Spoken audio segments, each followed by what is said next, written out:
So, pag ganyan ang itsura niya guys, so ibig sabihin luto na siya. Luto.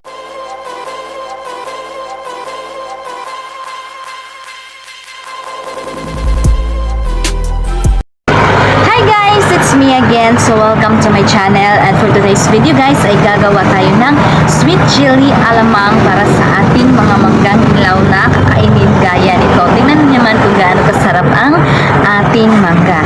So, para magkaroon naman kayo ng kaunting idea on how to make a sweet chili alamang para sa ating mga manggang hilaw na kakainin gaya nito.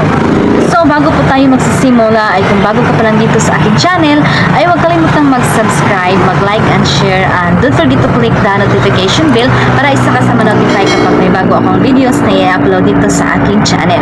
So, ano pang hinihintay natin? So, tara na, magsimula na tayo. Ito na yung ating mga ricados guys. Ito ang ating chili or sili, at saka ito ang ating bawang. Ito na ang ating alamang, hulo alamang. Ito na siya guys. So, gagawin natin ito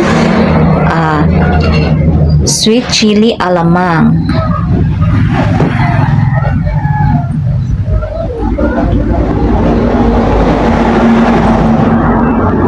So, ito na guys, lulutuin na natin ang ating sweet chili garlic alamang.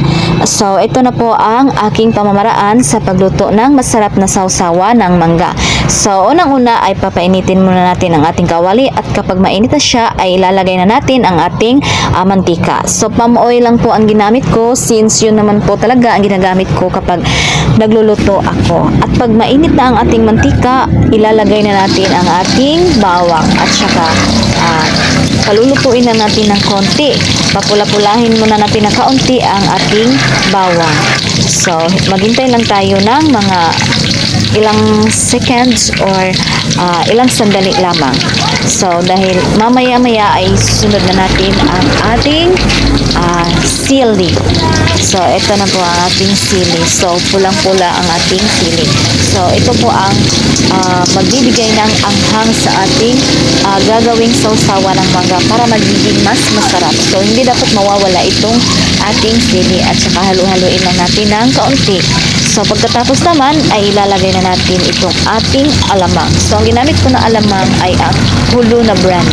So, dahil yan ang po ang ginagamit ko na brand ng alamang. So, ilalagay na natin ang alamang dito sa ating kawali para mahalo na natin ng mabuti.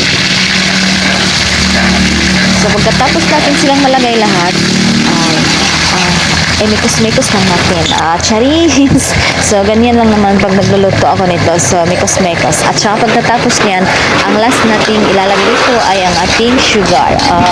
So, ang ating sugar. So, nilagyan ko lang po ito ng 3 kutsara ng sugar. At pagkatapos nating ilagay ang sugar, mikos-mikos ulit. Kasi yun naman po ang last na ilalagay natin dito sa ating kawali. So, pagkatapos natin itong mikos-mikos, hintayin natin maluto. Ayan, mekos-mekos. So, haluin natin mabuti.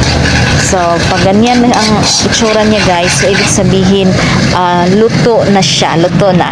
So, ganito na ang mukha ng ating sausawan ng mangga. Tara! Let's finish!